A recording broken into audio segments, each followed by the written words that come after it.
All right, everybody. Well, last week you learned about op art, and that is optical illusion art. You looked at some of the art of M.C. Escher, and I've got this great book here that you can feel free to flip through. He does a lot of tessellations, but a lot of impossible structures too. So you guys had fun looking at that last week. Feel free to flip through this and get some inspiration this week too. Just a quick review, especially for those of you who are not here. We started working on our op art backgrounds. We're going to work on step 2 today, but for those of you who weren't here or those of you who need a refresher, here is what our backgrounds kind of looked like. Some of you are close to finished. Here's work in progress, work in progress. First, we did a little practice sheet on a small piece of paper to learn the process. And for those of you who need a step-by-step, these are not all of the steps. I'll walk you through them, but this is a really good starting place so that you know where you need to be. So the first thing you're going to do is, and this is again fancy art paper, so this is mixed media paper, so it should be thick enough that your name isn't going to show through. Please put your name in back, turn that over. Make sure you have a flat messy mat. Do not use a messy mat that has paint or glue on it. I saved some green ones out for you guys, but take all the butcher paper off the tables so that you have a flat working surface, and then just put one of these messy mats under, because you're going to be using Sharpie if you like, but these permanent markers are really, really nice. I highly recommend using these instead, and they will soak through as you work.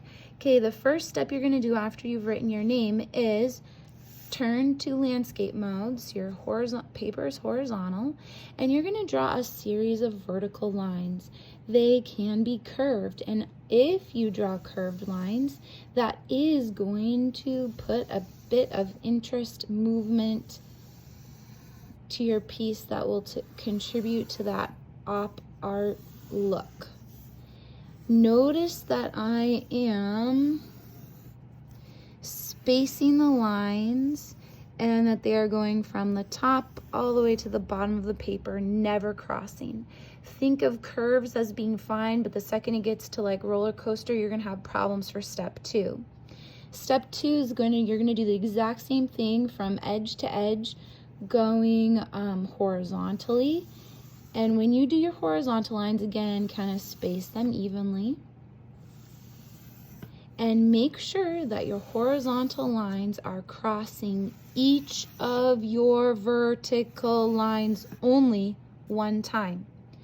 If they cross, especially like a wavy line, or if you did zigzags, if they cross a vertical line twice, you are not going to have an even number of squares, and your optical illusion is going to get messed up when you start doing your checkerboard. All right, at this point, you can go ahead, take a nice permanent marker. Actually, I recommend Sharpie for this part, not one of these chisel tips. And when you use your Sharpie, make sure it's a nice juicy one, so test it on the back. You do not want any dry brush look. I tend to start at the top of my paper and draw towards my stomach. You're going for smooth lines. It's okay if you do not trace them perfectly. That's what erasers are for.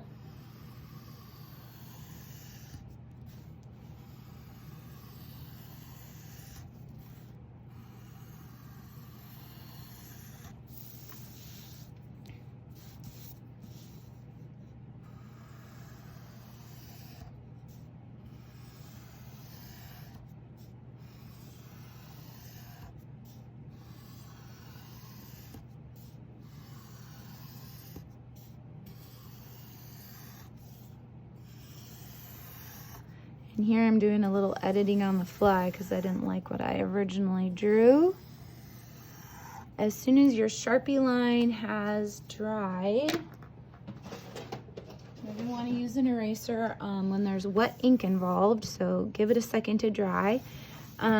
Please go over it with a clean eraser. And sorry, this is going to shake the camera, but I've got to do it. If you hold your paper down while you're erasing, you are not going to get a crease. Please do your best work on this. The art show is coming up, and I plan on choosing the best project from this class and entering it in the art show. So if that sounds interesting to you, take a little extra effort on this and and there's an example right there of me not holding my paper down and I actually tore it.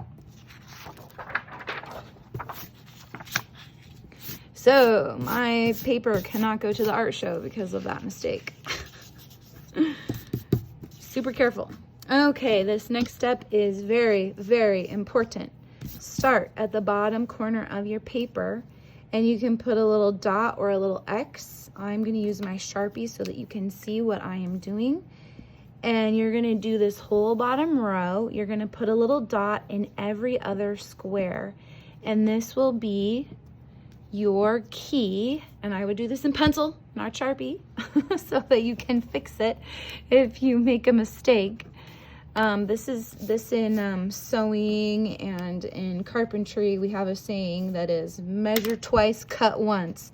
This is do your dots, check them twice, color once. So this is going to save you a lot of headache from messing up. So bottom row, every other one. Now the next row up, you're going to checkerboard this pattern. So just double check before you move on. Okay, that's all right. Next row up, checkerboard. Just adding dots to the ones that I need to color. And if you have crossed any of your vertical lines with your horizontal lines twice, this is the step of the process where that error will show up, and maybe you can use your mistake and figure out a way around it. At this point, I'm going to take my permanent marker. You will notice this has a chisel tip. This is really, really, really nice for work like this where you're covering a lot of ground. I highly recommend using your chisel tip to lay down nice thick lines, outline each shape, and then use straight strokes with that chisel so you're covering a lot of ground. And what I mean by chisel is, here's the chisel line. You lay your marker on your side. Here is the tip line.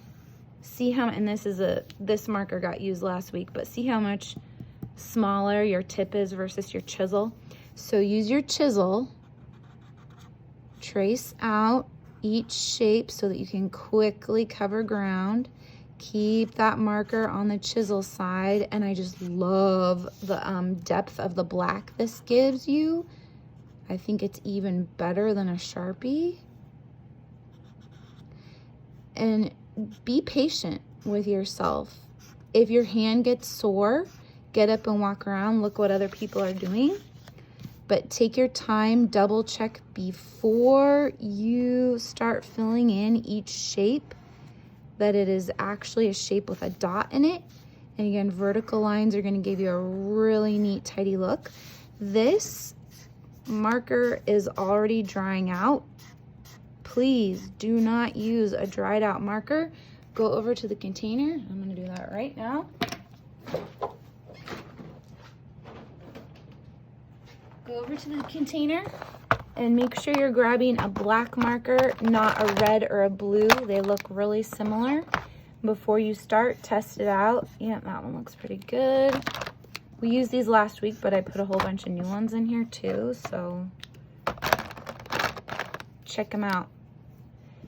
And maybe crack a window, because this stuff is not good for you to breathe. You're going to follow this process all the way through. I was able to finish my demo last week for you in under 20 minutes. I do not expect you to finish yours in under 20 minutes, particularly if you are doing your best work, which I expect you to do. So take your time, have fun. If you're going to talk and work, you know the drill. If you're unhappy with your project from last week, I will leave some extra paper now that you know what's going on. You are welcome to start again. Okay, I'm going to just fill this out and I'll talk you through the next step.